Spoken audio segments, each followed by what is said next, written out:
We have now completed our study from the perspectives of history, law, and economic theory, the theory of capital, the theory of cycles, the viewpoints of other theorists, Keynes, monetarists, the debate between supporters of the free banking school and supporters of the central banking school, and now we are ready to delve into the book's concluding chapter and analyze the 100% reserve banking system. The first part of this chapter covers the writers who have defended 100% reserve banking, at least from the 20th century forward. We will begin with the proposal of Mises, who in his 1912 book, The Theory of Money and Credit, offered the first modern defense of a 100% reserve requirement. He returned to the topic in 1928, and in subsequent English editions of The Theory of Money and Credit. So we could say that Mises was the originator of the contemporary proposal of a 100% reserve requirement. In the words of Mises, now it is obvious that the only way of eliminating human influence on the credit system is to suppress all further issue of fiduciary media. The basic conception of Peel's Act ought to be restated and more completely implemented than it was in the England of his time, by including the issue of credit in the form of bank balances within the legislative prohibition. So, Mises underlines the essential idea we have expressed so many times in class, namely that everything arose from an error committed by those who established Peel's Bank Act, since they forgot to demand a 100% reserve ratio on demand deposits as well as banknotes. Hayek later followed in Mises's footsteps and defended a 100% reserve ratio in various books, particularly in a little jewel of economic science published in 1937, entitled Monetary Nationalism and International Stability. This book is remarkable also because it is the book in which Hayek demolishes the entire theory of flexible exchange rates and defends fixed exchange rates against the erroneous doctrine of the Chicago School. The next writer we will learn about is Murray Rothbard. Rothbard advocates a 100% reserve banking system anchored to the gold standard. Rothbard took the baton from Mises and even strengthened Mises's position with a series of legal and ethical arguments, and this is where Rothbard's originality lies. A 100% reserve requirement must be defended, not only because it prevents credit expansion and immunizes the market against economic cycles, but also because, as Rothbard indicates, general legal principles demand it. In other words, a 100% reserve ratio is required by the ethical principles vital to a market economy. And with that in mind, you could say that I myself am a disciple of Rothbard, because, as you have seen, the approach of the treatise we have studied together is fundamentally legal and ethical in nature. However, there are other writers who, though not members of the Austrian school or directly connected with it, have also advocated a 100% reserve ratio for one reason or another. This is the case, for instance, of the French economist and winner of the Nobel Prize for Economics, Maurice Allais.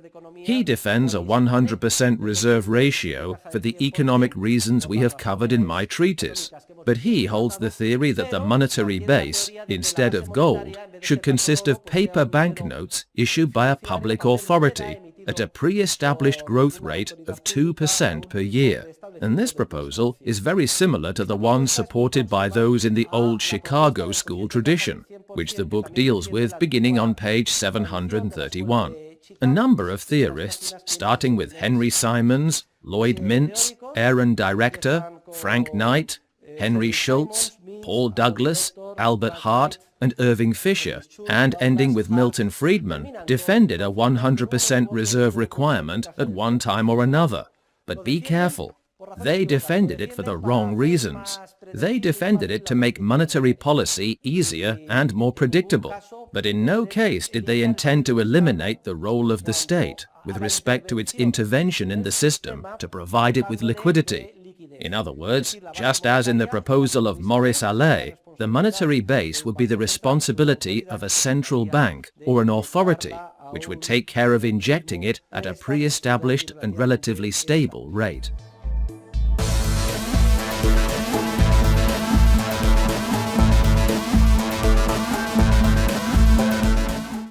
Now we will move on to the next section, where I outline my proposal for reforming the banking system based on a series of principles that by now should be perfectly clear and obvious to all the students in this course. If we wish to eradicate the errors committed in Peel's Bank Act and to redesign the financial system to prevent from now on the recurrent stages of artificial boom and bust, widespread malinvestment of resources, and finally financial crisis and deep economic recession, which have been devastating the poorly named free market economies, which are no such thing, for nearly 2 centuries, we must adopt the following 3 measures. First, the privatization of money. The state has expropriated our money, and what we must do is remove the state from this area, so that money, like all other goods, will be subject to the general legal principles which shape and make possible a free market economy. This means repealing the legal tender regulations that oblige everyone to accept as a liberatory means of payment the fiduciary currency issued by public authorities. Therefore, all legal tender laws should be abolished, so that in every contract economic agents enter into, they are free to reach an agreement on which monetary unit they will use as a medium of payment. This would require the privatization of money. Public companies have been privatized. The communist economies of the former Eastern Bloc have been privatized. And with the fall of the Berlin Wall behind us, what we still have to do is to privatize money. Now, money cannot be privatized in a vacuum. We have already discussed Mises's monetary regression theorem. It tells us that economic agents can use a monetary unit only by relying on their experience of its purchasing power yesterday. We cannot jump to a totally new monetary system. It is beyond our capacity. In fact, the transition to the euro was possible in Spain because an exchange rate with the peseta was established, and we were all able to make our purchasing power calculations. So, what I am proposing is simply an exchange of state-issued money for the form of private money that was chosen for centuries, throughout human history, namely gold. I propose we go back to that point in history when our private money was expropriated and forcibly replaced with public money, and gold disappeared as a monetary standard. I propose we privatize money, replace it with gold, and leave it to economic agents to decide at any particular time, because this is an evolutionary matter, whether or not gold will continue to be the most commonly and generally accepted medium of exchange.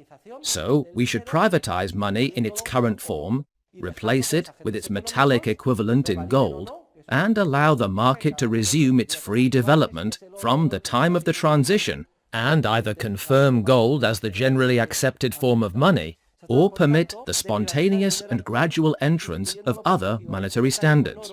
We cannot know how the future will unfold, though we do have valuable knowledge and experience of what has happened in the past, and this provides us with considerable peace of mind, and enables us to conceive a transition like the one described, without any expectation of traumatic consequences. So, the first measure would be the privatization of money. Second, we must reintroduce a system of complete banking freedom. This would mean eliminating central banks, and in general, any government agency devoted to monitoring or intervening in the financial market. It should be possible to set up banking firms with complete freedom in terms of corporate purpose, legal form, and operation, as is logical. However, such firms could operate solely and exclusively within the framework of the substantive, civil, commercial, and criminal laws to which all other economic agents who act in a free society are subject. Thus, in the specific area of banking, this measure would require that private banks be completely free. though logically that they operate with a 100% reserve requirement on the demand deposits and their equivalents, which they receive from their customers. I will not elaborate further on this point now, because we have already discussed and analyzed it from many diverse perspectives in this course. Now we come to the third part of the reform. All agents involved in the free banking system must be subject to traditional legal principles and guidelines, and these demand a 100% reserve ratio on demand deposits and their equivalents. And how can we visualize the financial and banking system of a totally free society that would rest on these three principles? Well, the truth is that until entrepreneurial knowledge is created in an environment of freedom, such a financial system is hard to imagine. However, there are many signs which can help to give us an idea of what such a financial and free banking system would be like. Basically, I believe it would consist of a large conglomeration of highly liquid mutual funds, in which people would make short, medium, and long-term investments. Owners of shares in these funds would have the right to sell them whenever they needed money, but obviously they would have no guarantee of receiving the nominal value initially invested. So, depending on changes in the market value of the shares over time, and on the economic circumstances at any given moment, the amount received would vary. Well, in contrast with this network of true financial intermediaries, there would be another network of companies completely unconnected with credit and financial intermediation. And these companies would engage in conceiving or carrying out a series of activities, such as the extraction of gold, in the case of a metal standard like gold, and the design and supply of the different forms of private money. These companies would have a profit margin and could even provide cashier services, payments, bookkeeping, etc., and charge the corresponding market prices for these services. One step in the right direction toward the ideal model I have just described would be the famous Glass-Steagall Act. This banking act was passed following the Great Depression in the United States, and it divided the banking system into two large groups: commercial banks, which take demand deposits and can invest only in the short term by discounting bills, and investment banks, which mainly act as financial intermediaries, offer long-term loans, and finance industry. These two types of banks became completely separate from each other. Well, notice that though the Glass-Steagall Act appears to have been an arbitrary interventionist measure, it was a step in the right direction, an approach, though timid, to our ideal model of a banking system, in which intermediation via mutual funds is separate from the extraction of precious metals and the supply of cashier services appropriate to companies which engage in money creation. In a nutshell, the ideal system is one in which the business of creating money is separate from the business of financial intermediation. And curiously, when I present this proposal, my supposedly libertarian colleagues of the Chicago School, etc., do not understand. And they say, "Come on, Jesus, you call yourself a libertarian, and here you are defending an interventionist measure like the famous Glass-Steagall Act." I always answer them in the same way. The ideal model is clear: the disappearance of the state and central banks, the privatization of currency, and the reintroduction of complete banking freedom, though banks would be subject to general legal principles, particularly a 100% reserve requirement.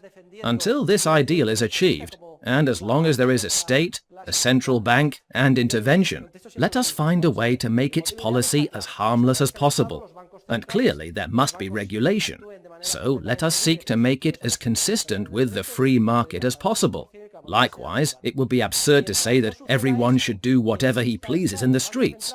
Instead, what a libertarian defends is the privatization of all the streets, and logically, the owners of a street, or the respective owners' association, would establish the regulations that would govern the street. That arrangement would not mean that everyone did exactly as he pleased in the streets. Nothing of the sort. Until the streets are private, if there must be regulation, it should resemble as closely as possible our conception of what the purely private management of the resource would be like. The problem is that we are in a sort of fog.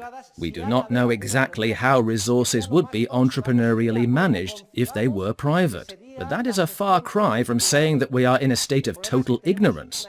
And certainly, if regulation is necessary, the closer it is to the market, the better. But we certainly cannot say, let everyone do as he pleases. That would be like arguing, are you a libertarian? Well, then you must be against public policing. Yes, I am against public policing. Well then, let us get rid of the police. No, I defend private law enforcement and policing through private security companies like Prosegur, etc. As long as circumstances are different and there is a monopolistic state police force, let us try to ensure that it operates as similarly as possible to the way it would operate in a network of companies that provide private law enforcement systems. The police should be as respectful as possible, law-abiding, efficient, etc.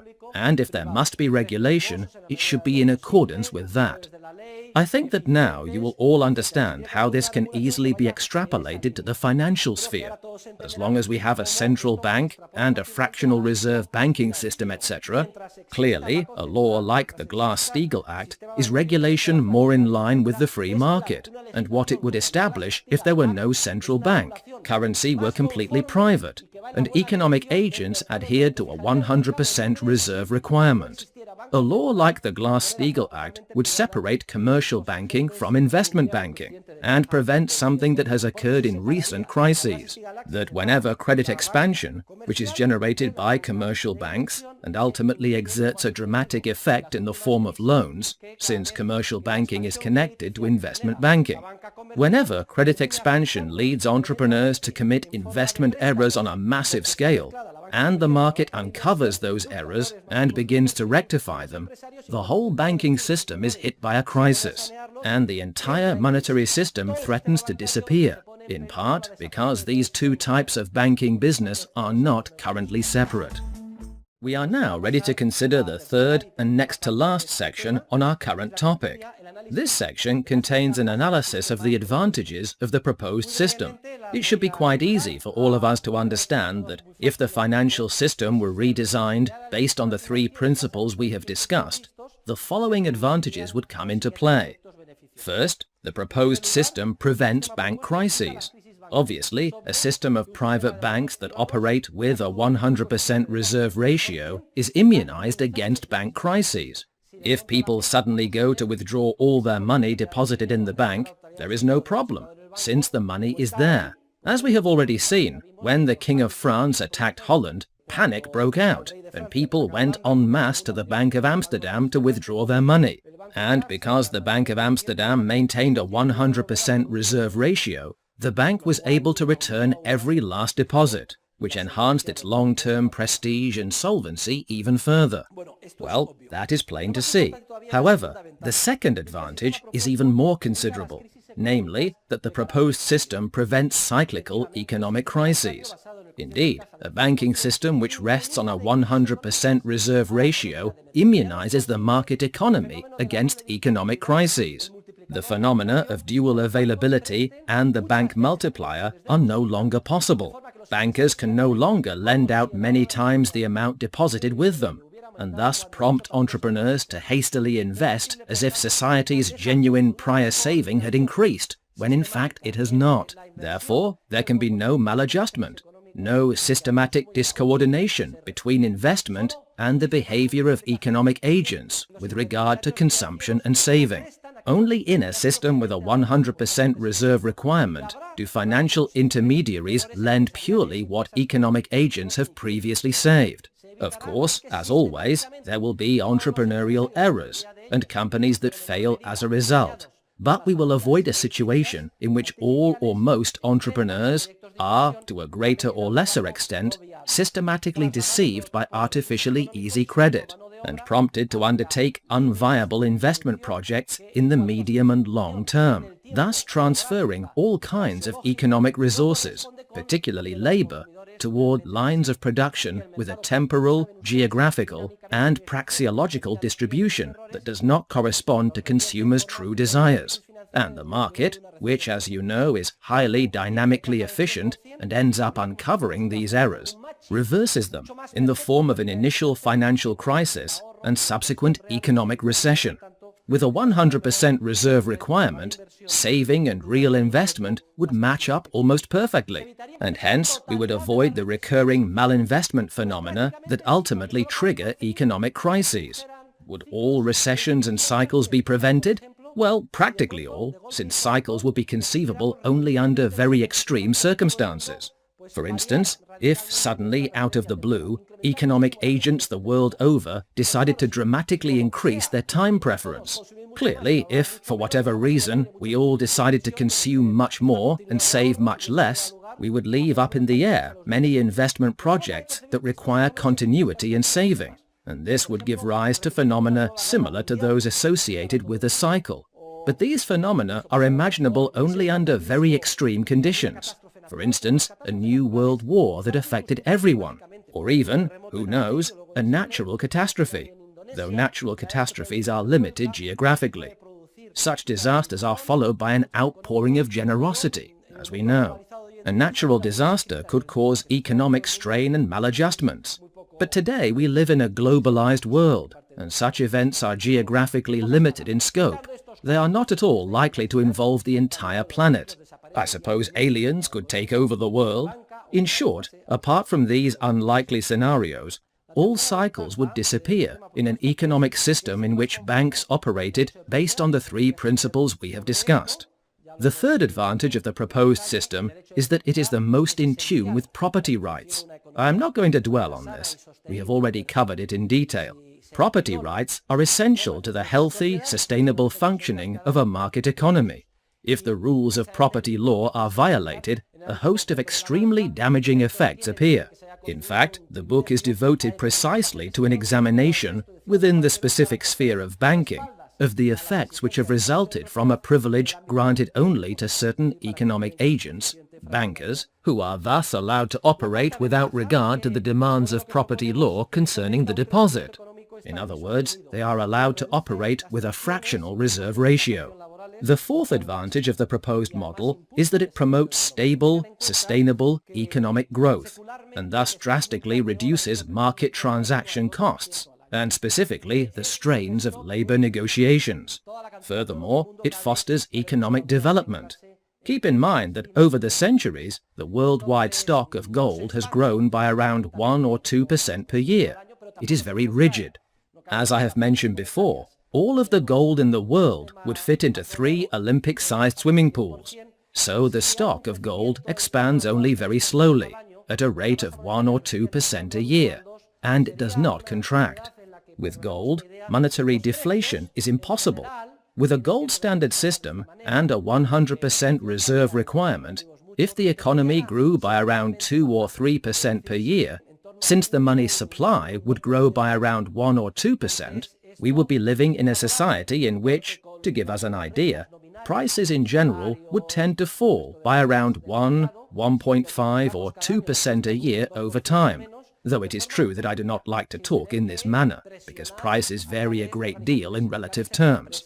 This scenario is highly favorable, because with the same nominal income, wages and all other market income, if what we buy each year were to cost us 1 or 2% less automatically, without any need for union pressure on companies, without having to go through the embarrassment of asking our bosses for a raise, but just automatically, every year, via that healthy price deflation, which springs from a rise in productivity and not from a monetary contraction, then abundance would spread among all economic agents, and each year we would notice a 1, 1.5 or 2% rise in the purchasing power of the monetary units in which we received our wages and other income. Thus, one great advantage of this system is that, through productivity-based deflation, it extends the benefits of economic development to everyone. Also, it is a rigid system that prevents the contractions which are now so painful and exert such a profound effect on the economy, just as credit,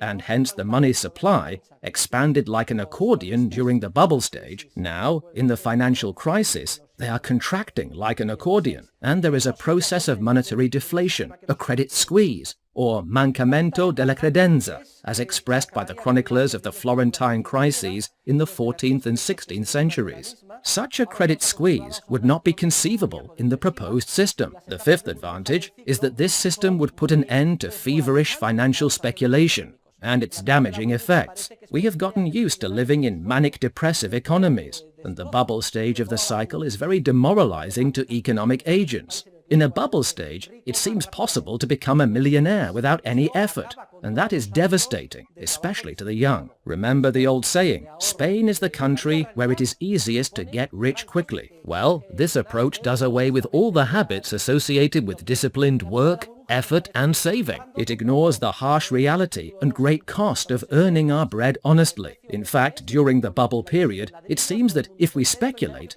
if we purchase a stock certificate and just sit on it, the price will shoot up month by month. And the same for an investment in bricks. And everyone is happy. Yet we know that impression is utterly false, because it stems from an artificial monetary binge, and its days are numbered. Thus, it is very important to permanently eradicate this way of thinking, because it totally demoralizes and corrupts the entire population. An economy based on the principles we defend would be a relatively cold economy, in which development would occur in a consolidated and sustainable manner, without stages of euphoria followed by stages of severe depression.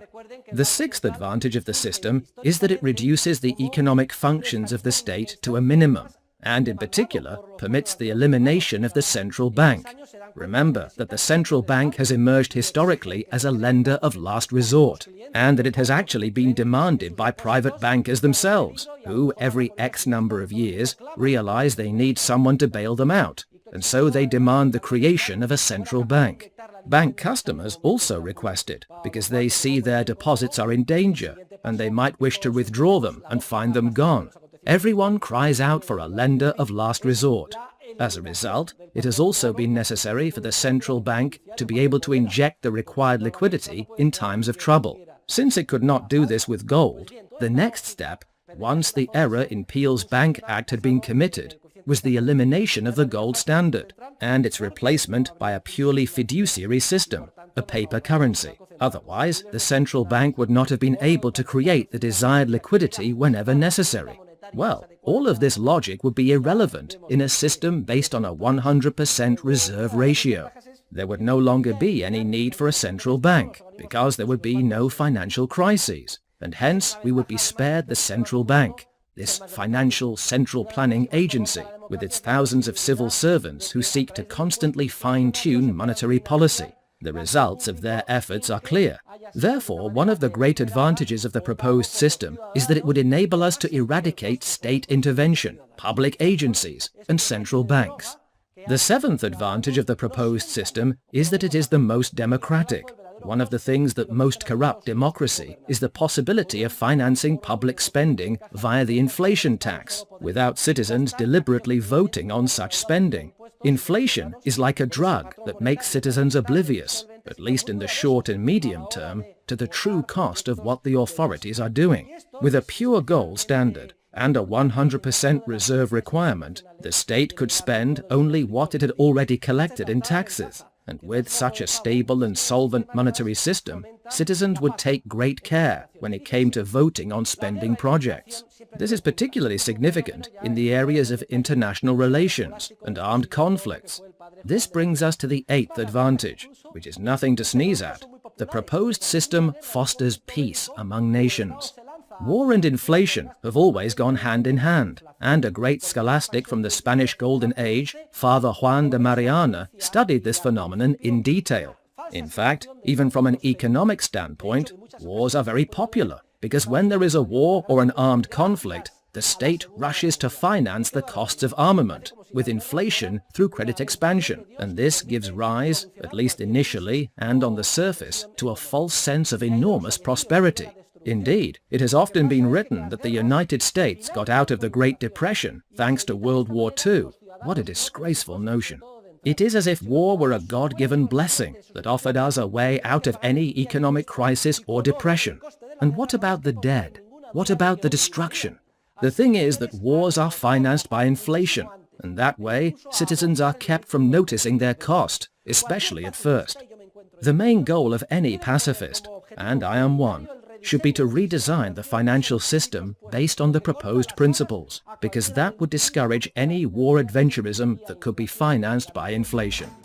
Now we come to section 4, in which I have listed all the criticisms that have been leveled against the proposal contained in the book, and I respond to them in detail. One by one, I offer a reply to 10 criticisms or objections, and we will go over them briefly. The criticisms are as follows. The first one says, listen, with your system, banks would disappear. They would not be able to make money, and they would lose their reason for existing. Well, this objection makes no sense. It is absurd. Banks would maintain a 100% reserve ratio, so they would give up the business they currently engage in, the issuance of money. However, they would continue to provide legitimate services, such as cashier and bookkeeping services, financial intermediation, foreign exchange services, etc. Of course, their profits would be more modest, but they would still bring in a profit, just as the Bank of Amsterdam did, without any problem, for a century and a half. There were a great number of small banks, all of which were solvent, unlike now when the fractional reserve system invariably leads them to merge. Whenever a crisis arises, more mergers, more mergers. What have we heard in recent years? All savings banks should merge. Think about how many banks there used to be. When I was little, there were 20 or 30 banks in Spain. Only 3 of them are left now. Sometimes only the name remains. Santander Central Hispano. Well, the Central Hispano was removed, and now only Santander is left. You know what BBVA stands for, right? Bilbao, which was a bank, Vizcaya, which was another, Argentaria, which was yet another. And each bank in a merger is itself the result of many other mergers. In the proposed system, there would be a constellation of small banks. They would all be solvent, maintain a 100% reserve ratio, provide services, and charge for them. It is a significant error to believe banks would disappear, and a much larger error to believe credit would disappear, which is the second criticism. People often claim there would not be enough credit. Well, we will tackle this completely groundless criticism shortly. We will reply to it along with the sixth objection. The third objection says that the proposed model would penalize those who profit from the present system. For instance, we all frequently receive, or did in the past, cashier and bookkeeping services from the bank, apparently free of charge. But, as you all know, there is no such thing as a free lunch. Nothing in life is free. Since when do banks do anything for us free of charge? Do you think bankers are the little sisters of charity? No. The thing is, they lend out our money and make a large profit, so they can afford to occasionally say they are giving us some free services. At least that was true in the past. These days, banks are charging for every service they perform, cashier services, transfers, etc., as we are all finding out. In any case, even if those were free, so to speak, that would be an illusion. It does not correspond to reality. Furthermore, we need to compare precisely 2 sets of circumstances. One, in which those services are provided free, but the currency is manipulated and tends to lose purchasing power each year, and another, the proposed system, in which we would have to pay for all those services, like we do now, incidentally, but we would have a monetary unit that gained purchasing power each year in an environment of healthy, productivity-based deflation. So, the notion that we would be at a disadvantage, actually, I am sure we would come out ahead, though we cannot know a priori whether or not any particular person would come out ahead. This third objection does not constitute an argument for nor against our proposed system. If anything, it would be a very weak argument against it. The fourth criticism leveled at the model I propose is that it is an example of state intervention and threatens the freedom of the parties. This criticism has been formulated by certain members of the Austrian school, White, Selgin, and others, who, due to a lack of legal training, failed to grasp that a 100% reserve requirement is far from an example of arbitrary state intervention that infringes on the contractual freedom of the parties, but instead is simply an ontological requirement of the contract governing the deposit of any fungible good in general and the quintessential fungible good, money, in particular. Therefore, a 100% reserve requirement in no way constitutes intervention, but is a logical demand of the principles of property law. Now we come to the fifth objection, which says, look, even if you are right, Professor Huerta de Soto, it is impossible to swim against the tide. We might as well try to build a fence in the middle of the Atlantic Ocean. Financial innovators will always look for a way to evade the prohibition of fractional reserves. Their innovations will be introduced one way or another. Well, this objection is very flimsy as well. It is like saying, listen, we cannot possibly put an end to murder by poison because the technologies keep improving and increasingly sophisticated poisons are found, and not even the CSI team can accurately detect the traces of the latest poisons. Even if that is true, it is totally irrelevant because the important thing is to know that murder is a crime which must be met with the full force of the law. Well, the same applies in the area of a 100% reserve requirement. requirement. What we must know is that regardless of their legal guise, demand deposits and their equivalents call for the maintenance of a 100% reserve ratio. With that knowledge, economic agents, contracting parties, judges and arbitrators will be able to decide, depending on the circumstances, how to act in each case. And if some financial innovation is so complex that it initially conceals the existence of a fractional reserve, that does not detract one iota from our obligation to pursue this goal in all areas with all of our strength. The guidance this knowledge provides is enough to lead the vast majority of citizens to act correctly in their agreements and contracts, and to therefore maintain an economy which runs in a healthy, sustainable way, without economic cycles. The sixth criticism is the one I mentioned earlier. It was formulated by theorists like Joseph Alois Schumpeter, who defended artificial credit expansion based on the assertion that it was highly favorable because it permitted the financing of technological innovations and economic development. This is a very harmful idea because it is endorsed by many entrepreneurs who believe they have a right to easy financing for any project they can imagine. And in a market economy, as important as it is to grant financing for a project that will be profitable, it is equally important to deny it for a project that will be unviable. Many entrepreneurs are like runaway horses, and they need to be spurred on in the right direction, but also halted when they go in the wrong direction. Well, the factor that determines which projects should be financed and which should not is precisely the social rate of time preference, what we citizens are willing to save. This social rate gives rise to an interest rate that determines and coordinates investment in specific projects, those with an expected return that exceeds the interest rate. It also establishes which projects will be placed on the back burner until circumstances change, until people save more and the interest rate decreases. But it is senseless to argue everything should be financed and at 0% interest or even negative real rates, because that will stimulate economic development in the long run. Actually, that will hamper economic development in the long run. Economic development proceeds in a manic-depressive fashion. It seems quite robust and then it declines, quite robust again and then it declines. In a bubble process, huge quantities of erroneous investments are made, and there is a geographical and temporal misallocation of resources, and these investments become worthless, a pure loss. In a system of sustained economic development with a 100% reserve requirement, we would be spared all of that widespread malinvestment, and thus economic development would be much greater in the long run. We would be much richer now if we had had a healthy currency and a banking system not based on fractional reserves. On top of that, during bubble stages, capital consumption is encouraged. As we have already seen, consumers receive the wrong signals, and this also proves detrimental to development in the long term. In the end, dear students, only what has been saved can be invested, and what has been saved can be invested either wisely or foolishly. The current system gives rise to a widespread cyclical malinvestment of society's scarce savings. Meanwhile, in the proposed system, savings would tend to be invested wisely, soundly, and sustainably from an entrepreneurial standpoint. And of course, we would be spared all the suffering, effort, sacrifice, and the social suffering unemployment entails, the demoralization we are all experiencing now. It is unnecessary, and as I have remarked in class, it is surprising and shameful that nearly 2 decades into the 21st century, with all the economic agents in the world, we still have a financial system that is so archaic, so controlled, statist, and hostile to the principles that should shape a market economy like ours. And, what is an even greater outrage, each time a crisis hits, a scapegoat is sought and invariably found in the market economy, the free enterprise system, and the crisis provides a pretext for justifying further doses of intervention and statism from public authorities, which really takes the cake. This brings us to the 7th criticism, which states that a system with a 100% reserve requirement and a pure gold standard would be very costly because it would strongly stimulate gold mining. Certain economists have even estimated that 1% of the world's GDP would be devoted to the extraction of gold. Well, even if that is true, we need to consider the opportunity cost of the current fractional reserve banking system. Even if this estimate is accurate, we would be free of all central banks, and the thousands of civil servants who work for them would engage in providing services of value to households. They would produce valuable economic goods and services. In addition, we would be spared the massive destruction of capital which occurs in every economic cycle, and which far exceeds 1% of GDP. There are a number of studies on the topic. Of particular interest is one by Professor Garrison, and I mention it on page 779 of the book. There we find a list of the costs we would no longer have to bear, and we reach the conclusion conclusion that on balance, the net cost would be much lower with the proposed system than with the current system. The eighth objection states that under the proposed system, certain countries would strike it rich. For example, the former Soviet Union, currently Russia, which appears to have abundant gold reserves, and South Africa. This too is an absurd, fallacious argument. Even if it were true, says Rothbard, what difference does it make, since we would all come out ahead? And if certain countries, due to their natural reserves, were to benefit even more, well, good for everyone. We cannot let envy stop us from adopting the system most favorable to all, simply because some countries might profit more than we would. Besides, that is a false argument, because we must take into account not the gold reserves we believe exist in certain places, but the world's entire existing stock of gold, which, little by little, has been discovered and has accumulated throughout the history of civilization. In fact, if you study the distribution of the world's stock of gold, you will find it quite peculiar. The largest private reserves of gold in the world are in India. Indians value gold highly for cultural reasons, and even very poor Indians buy it for weddings, etc. And historically, the French have had a custom of keeping gold coins at home, under their pillows or in a sock. This custom has come from the monetary disasters they suffered with the assignats and the French Revolution, and with John Law's scheme, which we also discuss in the book. In any case, the distribution of gold is very uniform, including gold jewelry, a watch for instance. The gold reserves that lie, or are believed to lie, in certain geographical locations amount to only a tiny fraction of the entire existing stock of gold, which has been discovered and has accumulated gradually since the beginning of civilization, and is distributed in the most varied manner. The ninth objection, which one hears voiced occasionally, is that in a certain country, Argentina, a 100% reserve requirement was established and it was an utter failure. Well, I explain here that this measure was a deceptive one taken by General Perón, and although a 100% reserve requirement was established, the state controlled the money supply, and above all, it determined who could borrow money and who could not. A patronage system arose, along with inflation never before seen. Thus, the ninth objection is completely baseless. The 10th objection states that it is a utopian dream to think we can move to this system without an international agreement, and I explain here that such an agreement is unnecessary. If a relatively large economic area, like Russia for instance, in terms of its stock of gold, or the European Union, or the United States, were to lead the way, that would be sufficient to oblige all other countries to follow. In fact, when I have given these lectures in Russia, people have been delighted. I have a number of disciples who, in Russia, in Ukraine, have begun to issue a gold coin, and they are fighting for reforms in this area.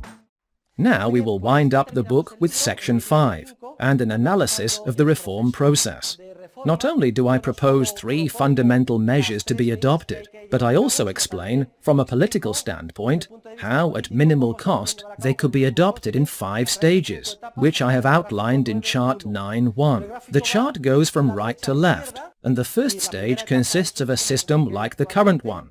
In the second stage, some initial banking independence appears, and monetary growth falls. In the third stage, a 100% reserve requirement is established, but we still have public money, and growth reaches around 2%. In the fourth stage, bills and deposits are exchanged for gold. And in the fifth stage, a pure gold standard and a 100% reserve requirement are in effect. The stages are analyzed, along with the appropriate strategic principles. But I would like to make a couple of observations now. First, in the wake of the exchange and of the monetization of gold, the price of gold would rise significantly, because in addition to the current demand for gold for use in jewelry and industrial processes, as well as the speculative demand, there would be a very strong monetary demand for gold. Different theories have predicted how high the price of an ounce of gold would rise. At present, an ounce of gold costs a little over $1,000. Well, the price could climb to 5 or 10 times that much, and as a result, the exchange would be followed by a monetary shock due to the influx of gold. In other words, gold would come out of the woodwork. Much of the gold we wear as jewelry would be melted down into coins. People would have every incentive to search for gold, even several kilometers underground. So there would be an influx, but just at first, an initial shock. The quantity of gold would increase by maybe 10 or 15%, and there would be a preliminary, one-time inflationary shock, which is theoretically inevitable, and lasting stability would follow. Second, and this is very important, and one of the most curious byproducts byproducts of the system. We will see that the proposed system of transition would enable us to repay the entire national debt at no cost and without inflation, all outstanding government debt worldwide. And to a great extent, social security liabilities could even be met. How is this possible? Is Professor Huerta de Soto the promoter of a utopian scheme? No. You will all find this easy to understand if we look at this chart, which reflects the consolidated balance sheet of the assets and liabilities of the banking system after the transition. The transition would be very simple and would consist of issuing the paper currency necessary to back all bank deposits and equivalents 100%. The euros would be printed and given to private bankers, and from that point on, all of their deposits would be perfectly counterbalanced by the newly created money the bankers received and put away in their vaults, and they would maintain a 100% reserve ratio. Now, the question is, what would happen to the assets currently held by the banking system as collateral for deposits, the loans banks grant, both toxic and non-toxic assets? Well, apart from those which correspond to owner's equity, I respect private property, and I do not wish to touch even €1 of what belongs to bank stockholders, though much could be said about this. For over the centuries, they have profited from the process of seigniorage. In other words, by operating with a fractional reserve, they have issued money and have made a profit in the process. Anyway, without touching even €1 of what belongs to stockholders, I propose that all of banks' freed assets that are currently counterbalancing deposits and would no longer be necessary since deposits would be backed 100% by newly created money, I propose these assets be used to establish a set of mutual funds to be managed by the banking system. And who would own the shares? The holders of government bonds issued by all nations. The holders of these bonds would exchange them for the new shares. According to my estimates, there would be enough to repay all the national debt issued by Spain and practically every country, and there would even be money left over to liquidate other government liabilities, the largest of which are connected with the social security system. As is logical, this can be done only once, and only after the irrevocable decision has been made to move to a banking system with a 100% reserve requirement. For if paper currency is issued and handed over to banks as collateral for their deposits, but an irrevocable decision has not first been made to keep to a financial system with a 100% reserve requirement, and for some reason fractional reserves are reintroduced,